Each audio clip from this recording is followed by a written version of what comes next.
Hello दोस्तों, तो आज हम पढ़ने वाले हैं क्लास 8 का फर्स्ट चैप्टर जिसका नाम है आई स्क्वायर एंड आई क्यूब। तो दोस्तों आज हम ये पूरा चैप्टर समझेंगे। इसके बीच बीच में जो भी क्वेश्चन आंसर आएंगे वो भी हम पढ़ेंगे और इसमें जो भी बीच बीच में जो भी आपके इंपॉर्टेंट कॉन्सेप्ट होंगे वो भी हम क्लियर करेंगे। तो आप ये पूरा चैप्टर ध्यान से सुनेंगे। तो हम शुरू करते हैं।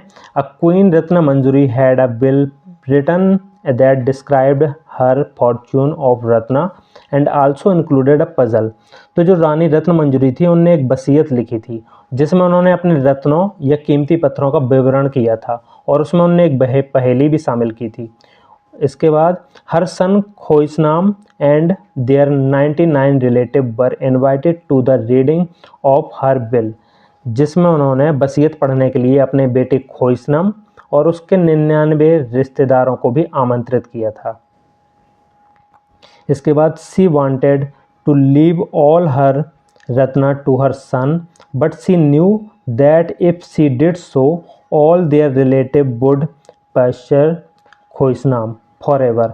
वो सारे अपने रत्ना अपने बेटे खोइसनाम को देना चाहती थी, पर वो जानती थी कि यदि उसने ऐसा किया तो उसके सारे रिलेटिव जो हैं वो पोस्चर को परेशान करेंगे। वो हमेशा के लिए पोस्चर को परेशान कर सकते हैं, वो परेशान रह सकता है।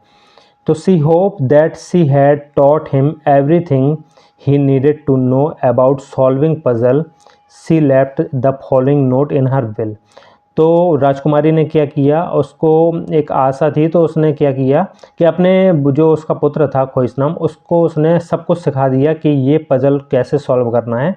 वो जैसे मैं आपको बता दूं कि जो उसने पहेली जिसमें रत्न रखे हुए थे उसके लिए उसने जिनको भी उनको रत्नों को प्राप्त करना है तो उसने एक पजल बना दिया था। जब वो पजल अपन सॉल्व करेंगे तभी वो रत्न कोई प्राप्त कर सकता था, जिसके बारे में उस पजल के सॉल्व करने के बारे में रानी ने अपने पुत्र को पूरा समझा दिया था। ये छोटी सी कहानी थी, है ना। She left the following notes in her will. उसने एक नोट भी छोड़ा हुआ था, तो ये नोट हम देखेंगे इसमें क्या लिखा हुआ था उसने। तो I have create a puzzle, note में क्या लिखा हुआ है, I have create a puzzle. उसने एक पजल क्रिएट किया हुआ है। If all 100 of you answer it at the same time you will share the Ratna equally. उसमें उसने लिखा हुआ है यदि आप ये 100 आंसर दे देते हैं, ऑल 100 यू आंसर, यदि ये सारे 100 आप आंसर दे देते हैं द सेम टाइम, एक सेम टाइम में, तो ये रत्न आप आपस में बांट सकते हैं। यदि मान लो वो 100 लोग, यदि आप वो आंसर दे देंगे, जो 100 लोग थे ना, एक 99 उसके रिलेटिव थे और एक कौन था, खोइसनाम, यदि वो लोग आंसर दे देंगे तो सारे वो आपस में बांट लेंगे जो पजल थे, यदि उनके आंसर दे देंगे, है ना। However if you are the first one to solve the problem you will get the keep entire inheritance to yourself. और उसने ये भी बोला था कि यदि मान लो कोई एक व्यक्ति भी उसको सॉल्व कर लेता है पूरे प्रॉब्लम को, जो भी उसने पजल दिया हुआ था, तो you will keep the entire inheritance, मतलब पूरी विरासत वो उसकी हो जाएगी, जो भी उस पजल को सॉल्व कर लेगा। गुड लक, उसने गुड लक दे दिया। अब आगे हम क्या देखते हैं। The minister took Khoisnam and his 99 relative to a secret room in the mansion contain 100 locker. अब जो उनके मिनिस्टर थे, रानी के जो मिनिस्टर थे, वो खोइसनाम को और उनके जो 99 रिलेटिव थे उन सबको एक सीक्रेट रूम में ले जाते हैं जहाँ पे उनने वो 100 लॉकर बनाए हुए थे, जिन लॉकर्स में वो रत्न रखे हुए थे। तो उनके मिनिस्टर उनको ले जाते हैं। अब आगे क्या होता है। The minister explains each person is assigned a number 1 to 100। तो अब आगे क्या होता है। The minister explained each person is assigned a number from 1 to 100। Minister ने क्या समझाया कि जो प्रत्येक पर्सन है वो 1 से 100 तक के प्रत्येक लॉकर खोलता है। अब यहाँ पे आप थोड़ा सा ध्यान से समझेंगे।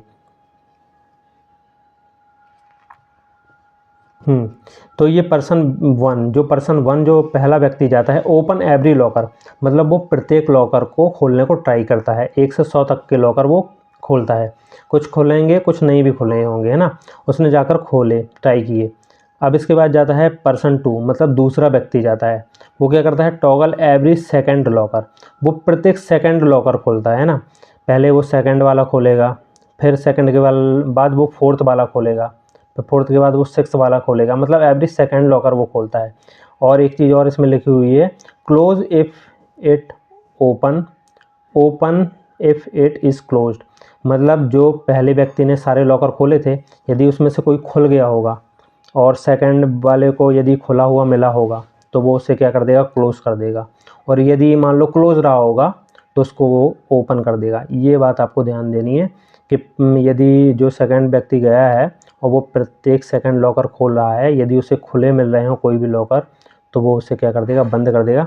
ये ध्यान देंगे आप, उसने कौन कौन से लॉकर खोले हैं, प्रत्येक सेकंड लॉकर, मतलब उसने सेकंड खोला, फिर फोर्थ खोला, फिर सिक्स्थ खोला, ऐसे ऐसे करके वो 100 लॉकर तक गया है और वो खुलता गया। अगला थर्ड पर्सन गया। Third person toggled every third locker. Third person ने एवरी थर्ड लॉकर खोलता है, मतलब पहले उसने थर्ड लॉकर खोला होगा, फिर उसने सिक्स्थ लॉकर खोला होगा, फिर नाइन्थ खोला होगा, मतलब 3 के उसमें वो खोल रहा है ना, एंड सो ऑन, मतलब 100 तक जाएगा वो। 3 खोलेगा, 6 खोलेगा, 9 खोलेगा, फिर 12, 3 की टेबल आप 3 उसमें ऐड करते चलें और 100 तक जाना है। इसके बाद आता है person 4। Person 4 toggle every fourth locker. अब इसमें अपन 4 की टेबल ले लेंगे। पहले फोर्थ लॉकर में जाएगा, जो फोर्थ पर्सन जाएगा डायरेक्ट फोर्थ लॉकर में जाएगा, फिर वो डायरेक्ट जाएगा 8th लॉकर में, फिर वो जाएगा डायरेक्ट 12th लॉकर में, 12th के बाद 16 लॉकर में, ऐसे करके वो 100 तक जाएगा, है ना, फोर्थ के डिफरेंट में। अब हम आगे चलते हैं। अब क्या होता है, this continue until all 100 get their turn. सारे मतलब जो 100 लोग हैं वो कंटिन्यू मतलब उसको ट्राई करते रहते हैं जब तक सारे लॉकर क्या होते हैं, जब तक सारे लॉकर को खोलने को ट्राई नहीं कर लेते 100 लोग। तो in the end only some locker remain open, मतलब लास्ट तक कुछ ही लॉकर खुले रहते हैं। The open locker reveal the code the fortune in the safe. तो जो खुले हुए लॉकर हैं वो जो खुले हुए लॉकर हैं हमारे, वो तिजोरी में छिपे भाग्य का हमारे कोड बता रहे हैं, मतलब कोड बता रहे हैं कि वो कैसे खुल चुके हैं। आगे, before the process began Khoisnam realize that he already knows which lockers will be open at the end. तो जब ये प्रोसेस शुरू हुई तब खोइसनम को एहसास हुआ कि उसको पहले से ही पता था कि कौन से लॉकर खुल जाएंगे, मतलब एंड में खुले होंगे। How did the figure out the answer, मतलब उसको इसका आंसर कैसे पता चला होगा, ये भी अपन देखेंगे। Find out how many time each locker is toggle, और ये भी अपन को निकालना है कि प्रत्येक लॉकर कितने बार टॉगल किया हुआ है। तो ये खोइसनम को कैसे पता चला कि ये कैसे खुले होंगे लॉकर, इसके लिए आपको अभी पूरा चैप्टर पढ़ना होगा। इस चैप्टर के बाद आपको ये मालूम चले।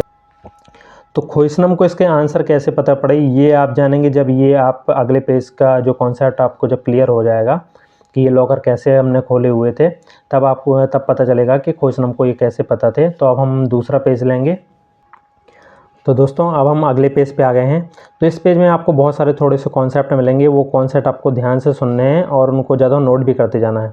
तो देखिए पहली लाइन में क्या है, if a locker is toggled an odd number of time it will be open. हाँ, तो ये एक कॉन्सेप्ट है कि यदि कोई भी टॉगल मतलब अपन उस लॉकर को खोल रहे हैं, मतलब टॉगल करना मतलब उस लॉकर को खोलने को ट्राई कर रहे हैं ना, टॉगल का मतलब आप समझ ही रहे होंगे। तो toggle an odd number of time, यदि हमने किसी लॉकर को ऑड नंबर ऑफ टाइम, मतलब यदि एक लॉकर 3 बार, ऑड नंबर मतलब ऑड नंबर आप जानते ही हैं, या तो 1 होता है ऑड नंबर, उसके बाद क्या होता है 3 होता है, 5 होता है, ये ऑड नंबर होते हैं, 1 3 5 फिर 7। यदि कोई भी लॉकर ऑड नंबर बार क्या किया जाता है, टॉगल किया जाता है, उसे मतलब खोलने को ट्राई किया जाता है, तो इट विल बी ओपन, वो ओपन रहेगा। ये आप नोट भी कर लें। जैसे मान लीजिए पहले व्यक्ति ने एक व्यक्ति ने मतलब पहले पर्सन ने क्या है उसको खोला, दूसरा पर्सन आया उसने उसे क्या कर दिया, बंद कर दिया, फिर तीसरा पर्सन आया उसने उसे क्या कर दिया, खोल दिया, मतलब 3 बार ट्राई किया तो वो खुल गया। फिर आप मान लीजिए चौथे व्यक्ति ने आया फिर उसे बंद कर दिया, और फिर 5वां पर्सन आया तो उसने फिर खोल दिया, तो 5 आ गया, मतलब 5 बार ट्राई किया तो मतलब फिर से वो खुल गया। मतलब यदि ऑड नंबर कोई भी ट्राई करेगा, यदि उसे ऑड नंबर बार ट्राई किया जाएगा तो वो हमारा लॉकर खुला रहेगा। ये आप नोट भी कर सकते हैं। जो इसमें बीच बीच में जो कॉन्सेप्ट हैं जो मैं नोट करने के लिए बोल रहा हूँ, आप नोट कर सकते हैं। इससे ही अपन को ये कैसे ये लॉकर हमारे खुलेंगे और कौन से लॉकर बंद रहेंगे, ये आपको क्लियर करने में आसानी रहेगी। अब हम आगे देखते हैं। ये लाइन आपने लिख ली होगी, otherwise it will be close, नहीं तो वो क्लोज रहेंगे। यदि मान लीजिए ऑड नंबर बार ट्राई किए हैं तो खुले रहेंगे, नहीं तो क्लोज रहेंगे। The number of time a locker it's toggled in the same as the number of the factor of the locker numbers. अब यहाँ पे एक पॉइंट और आ गया है दोस्तों, फैक्टर। तो ये फैक्टर क्या कहलाते हैं, ये हमें छोटा सा कॉन्सेप्ट लेना पड़ेगा। तो दोस्तों ये एक जो फैक्टर आया है, ये आगे अब हमें फैक्टर वाला कॉन्सेप्ट अच्छे से क्लियर करना पड़ेगा, तभी ये आप आगे का पूरा चैप्टर समझ पाएंगे। तो इसको मैं थोड़ा सा 2 मिनट के लिए एक आपको बोर्ड में फैक्टर कॉन्सेप्ट अच्छे से समझाता हूँ, क्योंकि आगे पूरा जो भी हमारा चैप्टर है वो फैक्टर के से रिलेटेड ही है। तो अभी हम फैक्टर थोड़ा सा देख लेंगे कि फैक्टर होते क्या हैं। तो चलिए हम अब फैक्टर्स देख लेते हैं। तो फैक्टर्स क्या कहलाते हैं, जैसे आपको 2 का फैक्टर्स लिखना है तो 2 के फैक्टर्स हमारे क्या हो जाएंगे, जिस नंबर जिसकी वो टेबल में आता है 2 हमारे किस किस की टेबल में आता है। एक तो 1 की टेबल में आता है, 1 1 जो 1 1 2 जो 2। दूसरा 2 की टेबल में आता है, तो ये 1 और 2 इसके क्या हो जाएंगे, फैक्टर हो जाएंगे, है ना। जैसे 4 के फैक्टर लिखने हैं, 1 तो देखो सभी का फैक्टर होता है ना, क्योंकि 1 की टेबल में सारे ही नंबर आते हैं। तो 1 भी हो जाएगा 4 का फैक्टर, 2 भी हो जाएगा क्योंकि 2 की टेबल में 4 आता है, 2 2 जो 4। उसके बाद हमारा 4 भी, क्योंकि 4 की टेबल में 4 आता ही है, अपनी टेबल में तो सारे नंबर आती है ना। तो 1 2 और 4 क्या हो जाएंगे, हमारे 4 के फैक्टर हो जाएंगे। ऐसे ही मान लीजिए और भी 1 2 ले लेते हैं, फिर हम आगे चैप्टर में ही चलेंगे। 6 के फैक्टर क्या हो जाते हैं, 6 के फैक्टर से 1 आता है हमारा, 1 तो होता ही है ना, 1 की टेबल में 6 क्योंकि आता है। फिर 2 की टेबल में भी 6 आता है, और किसकी टेबल में आता है, 2 के बाद 3 की टेबल में भी 6 आता है। इसके बाद देखिए 4 की टेबल में 6 नहीं आता, फिर 5 की टेबल में भी 6 नहीं आता, अब डायरेक्ट 6 की टेबल में 6 आता है। तो 6 के कितने फैक्टर हो गए, 1 2 3 4। तो आप फैक्टर के कॉन्सेप्ट को मुझे आशा है कि अच्छे से समझ गए होंगे आप लोग। तो हम आगे, यदि आप समझ गए हैं तो अब हम आगे चैप्टर की ओर चलते हैं। चलिए, तो अब आप फैक्टर समझ चुके हैं, तो अब हम चैप्टर को आगे लेते हैं। तो इसमें ये लिखा हुआ है, the number of the time a locker is toggled is the same as the number of factor. मतलब जो लॉकर टॉगल किए जा रहे हैं, मतलब खोलने को ट्राई किए जा रहे हैं, वो कैसे किए जा रहे हैं, same as the number of the factor. मतलब उस नंबर के जितने फैक्टर हैं, जैसे पहला लॉकर आपने खोलने को ट्राई किया तो उसे कितने बार आपने ट्राई किया, एक ही बार ट्राई किया, क्योंकि एक का फैक्टर एक ही है। अब आपने मान लीजिए दूसरे लॉकर को खोलने को ट्राई किया, तो आपने कितने बार ट्राई किया उसको, 2 के फैक्टर कितने थे हमारे, 2 का फैक्टर हमारा क्या था, 1 था और 2 था। तो आपने उसको कितने बार ट्राई किया, मतलब उसको जो सेकंड लॉकर है उसको एक व्यक्ति ने खोला, फिर दूसरे व्यक्ति, मतलब उसको 2 बार ट्राई किया गया। एक ने ट्राई किया फिर दूसरे ने ट्राई किया, मतलब उससे कुल 2 बार ट्राई किया गया। ऐसा इसमें लिखा हुआ है, the number of the time locker is toggle is the same as the number of factor of the locker number. Locker number का जितना भी वो है क्या, जितना भी उसका नंबर है, उसको उसके फैक्टर, जितने फैक्टर होंगे उतने बार ट्राई किया गया। इस लाइन को आप ध्यान से मतलब समझ लेंगे, है ना। फॉर एग्जाम्पल, जैसे अब एग्जाम्पल के जरिए और आपको क्लियर हो जाएगा। जैसे फॉर एग्जाम्पल 6 लॉकर 6 है, मान लीजिए लॉकर 6 को पर्सन 1 ने ओपन किया होगा, क्योंकि उसका फैक्टर 1 है। 6 के फैक्टर क्या हैं, 6 के फैक्टर आपको पता ही है, मैं लिख देता हूँ, 6 के फैक्टर आपके क्या थे, 1 थे, 2 थे, 3 थे, और क्या था आपका 6 था। फिर डायरेक्ट, है ना, 1 से डिवाइड हो जाता है, क्योंकि 1 की टेबल में आता है 6, 2 की टेबल में आता है, 3 की टेबल में आता है, फिर डायरेक्ट 6 की टेबल में आता है। तो पहले आप मतलब पर्सन 1 ने पहले ओपन किया, फिर पर्सन 2 ने ओपन किया, सॉरी पहले पर्सन 1 ने ओपन किया, फिर पर्सन 2 ने क्लोज़ किया। क्या है, यदि मान लो 1 ने ओपन कर दिया, फिर जब सेकंड पर्सन आता है तो यदि उसे खुला मिलेगा तो वो बंद कर देगा, यदि उसे बंद मिलता तो वो खोल देता। तो सेकंड पर्सन ने उसे क्लोज़ किया, फिर थर्ड पर्सन आया तो उसने उसको क्या किया, ओपन किया। फिर 6th पर्सन आया, 4 और 5th नहीं आएंगे क्योंकि वो उसके फैक्टर नहीं है। फिर 6th पर्सन आएगा, वो उसे क्या कर देगा, क्लोज़ कर देगा। तो देखिए हमारे कितने फैक्टर थे, ये 1 2 3 4 फैक्टर थे। 4 फैक्टर मतलब 4 मतलब सम, मतलब इवन नंबर, इवन फैक्टर थे उसके, है ना। The number 1 2 3 6 are factor of 6 if the number of factor is even. अब ये लाइन आप ध्यान देंगे, if number of factor is even.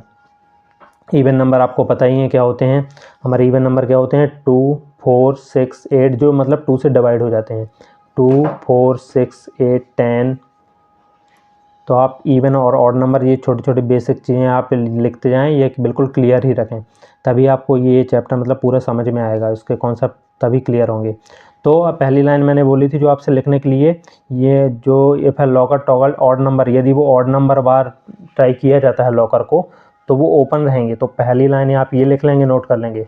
दूसरा, the number of factor is even, यदि किसी उसके फैक्टर इवन है ना, इवन बार उसको यदि वो किया जा रहा है, ट्राई किया जा रहा है, तो हमारा वो क्या रहेगा, हमारे वो लॉकर क्या हो जाएंगे, it will B eventually closed, तो ये क्लोज्ड हो जाएंगे। ये दो लाइन आप नोट ही कर लें, है ना, कि यदि ऑड नंबर बाद वो किया जा रहा है ट्राई तो ओपन रहेगा, और यदि वो किया जा रहा है क्या, इवन नंबर बार यदि इसको इवन नंबर बार यदि इसको ट्राई किया जा रहा है तो वो क्या रहेगा, क्लोज रहेगा। और ये इवन नंबर ऑड नंबर कैसे आएंगे, तो उसके फैक्टर से। तीसरा कॉन्सेप्ट क्या है, फैक्टर, उसको ट्राई कितने बार किया जा रहा है ये कैसे पता पड़ेगा, यदि आप लॉकर 6 के पास जाते हैं तो उसके जितने फैक्टर होंगे उसको उतने ही बार ट्राई किया जा रहा है। जैसे 6 फैक्टर हैं, सॉरी जैसे 6 लॉकर को ट्राई किया तो उसके फैक्टर कितने थे, 1 2 3 6, 4 फैक्टर थे, तो उसको अपन ने 4 बार ट्राई किया। चलिए यहाँ तक आप समझ गए होंगे। ये बगल में दिया भी हुआ है, ये मैं यहाँ नहीं देख पाया था, इस 6 का फैक्टर भी देखिए यहाँ पे ने दिए हुए लास्ट में 1 2 3 6। चलिए अब हम आगे चलते हैं। Note is factor of the has a partner factor so that the product of pair of a factor yield given number hence 1 and 6 pair of the partner factor 6 2 and 3 form another pair.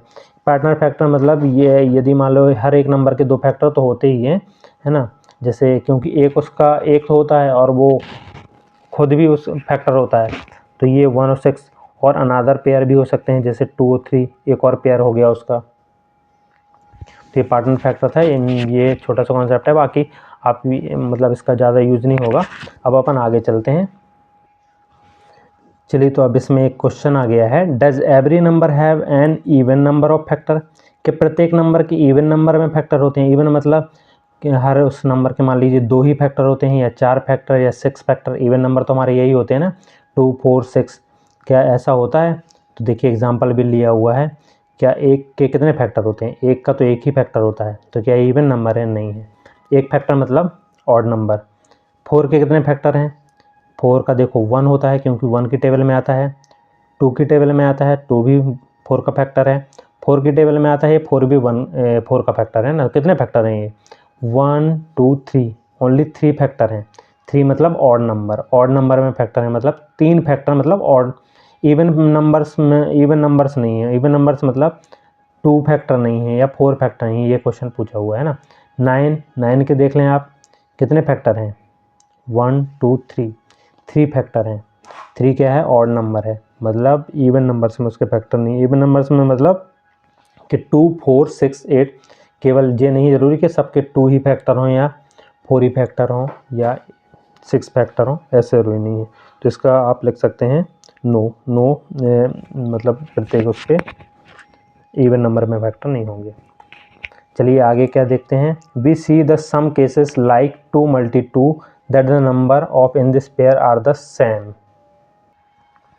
मतलब कुछ cases में किसी भी number के multiply क्या है, मतलब same number के पेयर होते हैं, कुछ नंबर सेम नंबर के पेयर में मल्टीप्लाई होते हैं।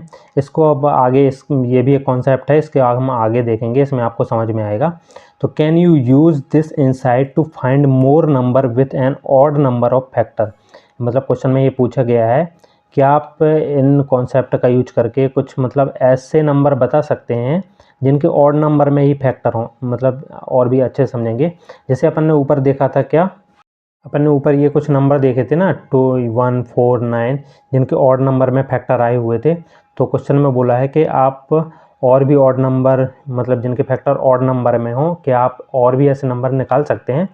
तो हम आराम से निकाल सकते हैं। इसके आगे देखेंगे, ये मतलब एक अच्छा कॉन्सेप्ट है, इसको आप ध्यान से देखेंगे। इसमें आपको ये क्लियर हो जाएगा, यदि आप ये पूरा पढ़ेंगे इसमें ये क्लियर हो जाएगा कि किन नंबरों के ऑड नंबर में फैक्टर होते हैं। ये हम क्लियर कर लेंगे, मतलब बिना उसके भी आप बता सकते हैं, बिना निकाले, कि आपको बिना निकाले कि मतलब बिना पता किए कि किसके कितने फैक्टर हैं, फैक्टर पता किए ही आप बता देंगे, बिना पता किए ही आप बता देंगे कि उसके कितने फैक्टर हो सकते हैं। मतलब आप बिना फैक्टर के निकाले ही आप बता सकते हैं कि ऑड नंबर के किस नंबर के ऑड नंबर में फैक्टर होंगे। तो हम शुरू करते हैं। फॉर इंस्टेंट जैसे 36 हैज़ अ फैक्टर 6 × 6, यदि 36 के आप ऐसे फैक्टर करें, पेयर के रूप में फैक्टर करें, तो 6 × 6 से ये डिवाइड हो जाएगा। मतलब ये क्या है, 6 का स्क्वायर भी है। 6 का स्क्वायर मतलब 6 × 6 है ना। 6 का स्क्वायर, स्क्वायर मतलब 2 की पावर होती है ना। मतलब 6 × 6 क्या होता है हमारा 36। वेयर बोथ नंबर आर 6, इसके दोनों नंबर क्या हैं, 6 हैं। Does this number have an odd number of factor. तो ये आप चेक करेंगे कि क्या इसके जो 36 है, 36 के फैक्टर ऑड नंबर में है। तो हम चेक भी कर लेते हैं। 36 का एक फैक्टर क्या होगा, 1 होगा। 1 से डिवाइड हो जाता है, 1 की टेबल में आता है। फिर 2 से भी डिवाइड हो जाएगा 36, आप डिवाइड करके देंगे तो 2 से डिवाइड हो जाएगा। फिर 3 से भी डिवाइड करेंगे, 3 से भी वो डिवाइड हो जाएगा। 4 की टेबल में भी आता है 36। फिर उसके बाद किस टेबल में आता है, 5 की में नहीं आता, 6 की टेबल में आता है। 6 के बाद किसकी टेबल में आता है, 7 की में नहीं आता, 8 की में नहीं आता, 9 की टेबल में आता है। फिर 9 के बाद 10, 11 की में नहीं आता, 12 की टेबल में आता है। 12 के बाद किसकी में आता है, 12, 13, 14, 15, 16, 17, 18 की टेबल में आता है। 18 2 जा 36। फिर 19, फिर हमारे मेरे ख्याल से सीधे 36 की टेबल में ही आता है ना। तो कितने फैक्टर हो गए इसके, देखें अब आप गिन लें। 1 2 3 4 5 6 7 8 9। 1 2 3 4 5 6 7 8 9। 9 मतलब 9 क्या है, ऑड नंबर है।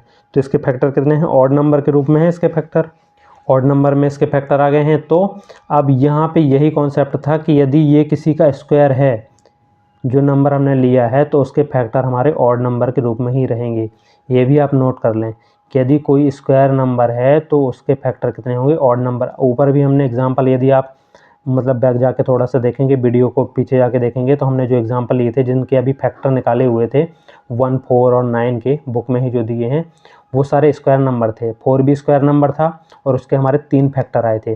9 भी हमने ऊपर लिया था, उसके भी कितने फैक्टर आए थे, हमारे 3 फैक्टर आए थे। 3 मतलब ऑड नंबर।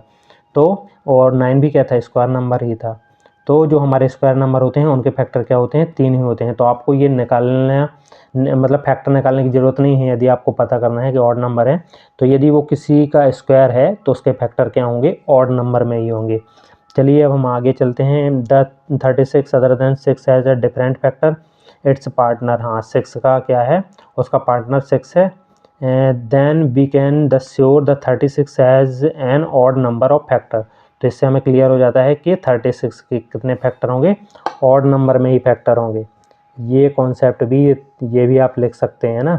यदि कोई नंबर स्क्वायर नंबर है, परफेक्ट स्क्वायर नंबर है, स्क्वायर नंबर बोल दो, परफेक्ट स्क्वायर नंबर बोल दो, कुछ भी बोल दो, है ना। यदि कोई नंबर हमारा स्क्वायर नंबर है तो उसके जो फैक्टर होंगे वो ऑड नंबर में होंगे, है ना। मतलब उसके फैक्टर या तो 1 होगा, वो एक ही फैक्टर होगा, या तो उसके 3 फैक्टर होंगे, या फिर उसके 5 फैक्टर होंगे, या फिर उसके 7 फैक्टर होंगे। ओके, ये समझ गए आप। तो check if it is true, hence all following numbers have an odd number of factors. तो 1 × 1, ये उन्होंने एग्जांपल दे दिए हैं। 1 × 1 मतलब 1 का, 2 2 जब 4, 4 के ऑड नंबर में फैक्टर होंगे, 3 3 जब 9 के, 4 × 4 मतलब 16, इसके भी ऑड नंबर में फैक्टर होंगे, है ना। ये उन्होंने एग्जांपल लिख दिए कि किन के ऑड नंबर में फैक्टर होंगे। ये कॉमा लगा हुआ बीच में, मतलब ये एक नंबर, ये दूसरा नंबर है ना, 2 2 जो 4। इतना आप समझ गए। तो अब थोड़ा सा और आगे देख लेंगे। आपको स्क्वायर नंबर थोड़ा सा क्लियर ही होंगे। स्क्वायर नंबर वाला जैसे अभी समझाया नहीं गया था पहले। स्क्वायर नंबर क्या होते हैं, जैसे किसी नंबर का आप उसी नंबर से एक बार और मल्टी करें। जैसे 2 का स्क्वायर क्या हो जाएगा, 2 × 2 लिया तो कितना आ गया, 4 आ गया।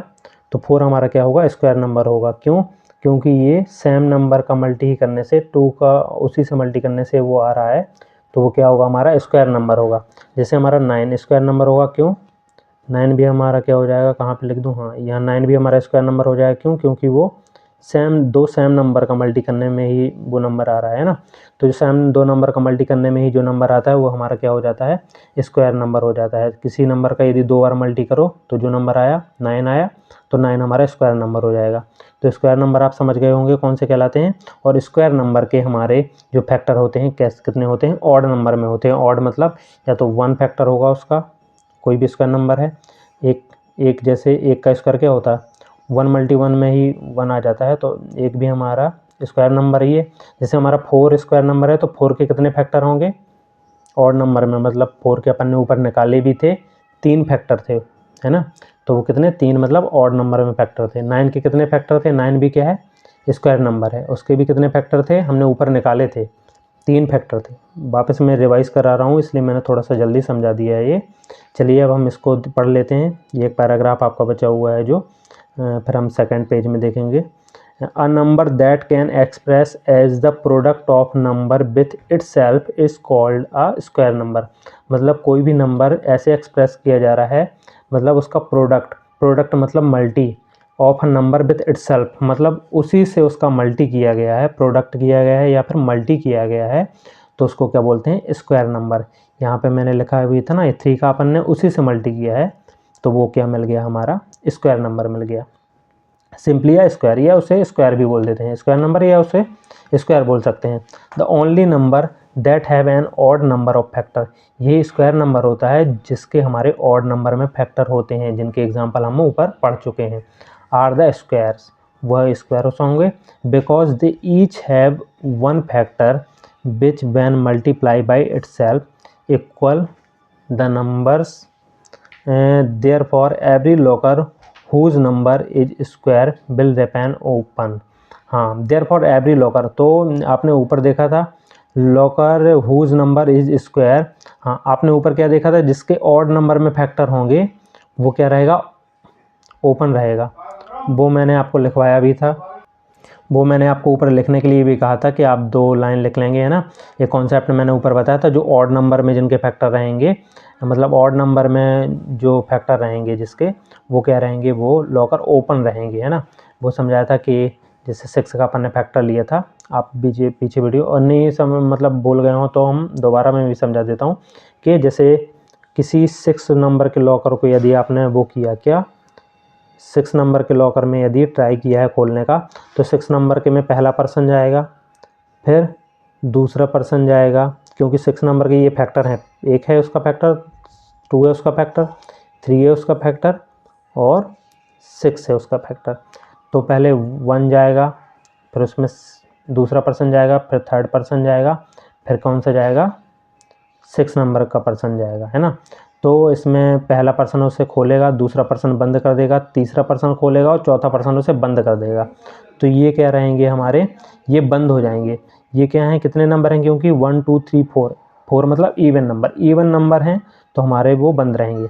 अब यहाँ पे जो कॉन्सेप्ट आया ये ऑड नंबर वाले खुले रहेंगे। जैसे मान लीजिए कोई स्क्वायर नंबर अपन ने क्या लिया था, स्क्वायर नंबर हम ले लेते हैं, जैसे 4 लिया, 4 स्क्वायर लिया, तो 4 लिया अपन ने, तो 4 के फैक्टर क्या होंगे, 1 होगा, 2 होगा, और कैसे डिवाइड होगा, ये 4 से ही होगा। तो इसके कितने फैक्टर हो गए, 1 2 3 फैक्टर हुए। 3 मतलब ऑड नंबर में फैक्टर होंगे। तो मान लीजिए पहला पर्सन जाएगा, ट्राई करेगा खोलने को तो खोल देगा, दूसरा पर्सन क्या करेगा, खुला है तो बंद कर देगा, तीसरा पर्सन क्या कर देगा, उसे फिर खोल देगा।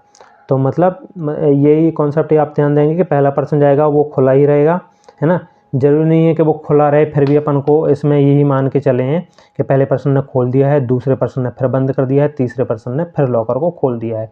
तो मतलब यदि 3 पर्सन ट्राई करेंगे तो वो लॉकर हमारा खुला ही रहेगा। मतलब यही लाइन लिखी थी कि एवरी नंबर यदि, हाँ, और जो 3 पर्सन क्यों आए इसमें, 3 नंबर क्यों आए, क्योंकि वो स्क्वायर नंबर है, एक 4 स्क्वायर है, स्क्वायर के ये फैक्टर हैं तो 3 ही आएंगे, और स्क्वायर नंबर के फैक्टर होंगे तो हमारा लॉकर क्या रहेगा, खुला ही रहेगा, रिमेन ओपन। ये लाइन भी आप नोट कर लेंगे। मैंने आपको नोट करने के लिए कुछ ही लाइनें बताई हैं, वो आप ज़रूर नोट करते जाएं। ये तीसरी लाइन, every locker whose number is square will remain open. ये जो नोट करने के लिए मैं कह रहा हूँ कि वो इसलिए कह रहा हूँ क्योंकि जो आगे क्वेश्चन आएंगे ना, आपके क्वेश्चन इन कॉन्सेप्ट के जरिए ही सॉल्व होंगे, है ना। ये कॉन्सेप्ट आपको लगेंगे तभी वो आप सॉल्व कर पाएंगे। चलिए अब हम नेक्स्ट पेज में चलते हैं। चलिए, तो यदि आपको पता ही चला गया है कि स्क्वायर नंबर वाले लॉकर हमारे क्या रहेंगे, ओपन रहेंगे, क्योंकि उनके जो फैक्टर हैं वो ऑड नंबर में हैं। तो ये क्वेश्चन का आंसर अब आपसे आसानी से बन जाएगा। Write a locker number that remain open. अपन को ऐसे लॉकर नंबर लिखने हैं जो ओपन हो गए हैं। तो ओपन कौन से लॉकर हुए हैं, जो स्क्वायर नंबर हैं। स्क्वायर नंबर क्यों, मैं आपको बार बार समझा रहा हूँ, क्योंकि उनके फैक्टर क्या हैं, ऑड में हैं। ऑड में मतलब 1 या 3, 1 होगा उसका फैक्टर तो वो खुला रहेगा। तो हमारा आंसर क्या हो जाएगा, आंसर पहले देख लें आप, स्क्वायर नंबर ही ले लेंगे, है ना। कौन से हमारे लॉकर खुले रहेंगे, स्क्वायर नंबर वाले। 1 स्क्वायर है, स्क्वायर नंबर है क्योंकि 1 × 1 करने में 1 आ जाता है। 2 4 क्या है, स्क्वायर नंबर है क्योंकि 2 × 2 करने में हमारा 4 आ जाता है। तो 1 ले लेंगे, 4 ले लेंगे, फिर स्क्वायर नंबर पूरे 100 लॉकर हैं क्योंकि, तो 100 तक आपको स्क्वायर नंबर ही ले लेने हैं ना। तो 1 4 फिर 9 16 फिर 25 सारे जो परफेक्ट स्क्वायर नंबर हैं वो क्या रहेंगे, हमारे खुले रहेंगे। यदि आपको छोटे से आंसर लिखना है बिल्कुल, तो हम लिख देंगे all 1 to 100 a perfect square number will be remain open. अब देखिए इसमें आगे क्या है, इसमें कुछ और भी ये लिखा हुआ है। Hoisnam immediately collect word clue from these 10 lockers and read the passcode consist of the first 5 locker numbers that were touched exactly twice। मतलब उसने Hoisnam ने एक क्लू मिला हुआ है कि कुछ पासकोड उसे मिला हुआ है, consist the first 5 locker, first जो 5 लॉकर हैं जिनको टच्ड किया गया है एक्चुअली ट्वाइस, मतलब एग्जैक्टली 2 बार जिनको क्या किया गया है, टच किया गया है। ऐसे हमें मतलब लॉकर पता करने हैं। तो विच आर द 5 लॉकर, वो 5 लॉकर कौन से होंगे जिनको एग्जैक्टली 2 बार टच किया गया है। तो ये आप ध्यान देंगे कि वो प्राइम नंबर होंगे। क्यों, फर्स्ट पहले तो 1 होगा, 1 को तो 1 के फैक्टर 1 ही है, तो उसको तो एक ही बार, मतलब जितने उसके फैक्टर होते हैं उतनी ही बार उन्होंने ट्राई किया हुआ होता है। ये आपको पता है ना कॉन्सेप्ट, ये अपन ने शुरुआत में देखा था। तो 1 को 1 ही बार ट्राई किया। 2 को देखो, 2 के फैक्टर कितने होंगे आपके, एक तो 2 का फैक्टर 1 होगा, एक 2 का फैक्टर क्या होगा, 2 होगा। 2 के 2 ही फैक्टर होंगे, तो एक पर्सन 1 ने उसको ट्राई किया होगा, फिर पर्सन 2 ने ट्राई किया होगा, है ना। इसमें क्योंकि स्टार्टिंग में हमें ये मतलब पहले आपने देख चुके हैं कि जितने उनके फैक्टर हैं उतने ही बार हमने क्या किया है, उन्हें ट्राई किया है। फिर 3 को भी 2 ही फैक्टर हैं, 3 के भी जितने भी प्राइम नंबर हैं, तो हम शुरुआत के 5 प्राइम नंबर लिख देंगे, उन्हीं को क्या है 2 बार समझ लीजिए ट्राई किया गया है। ये पूछा है कि विच आर दिस 5 लॉकर, तो 5 लॉकर कौन से हो जाएंगे, वो 2 3 5 7 11।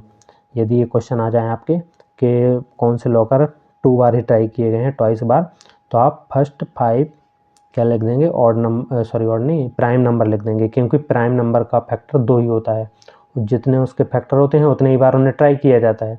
तो ये हमारे यहाँ तक कंप्लीट हो गया। अब हम पढ़ेंगे स्क्वायर नंबर पढ़ेंगे। चैनल को लाइक, शेयर और सब्सक्राइब जरूर करें। Thank you.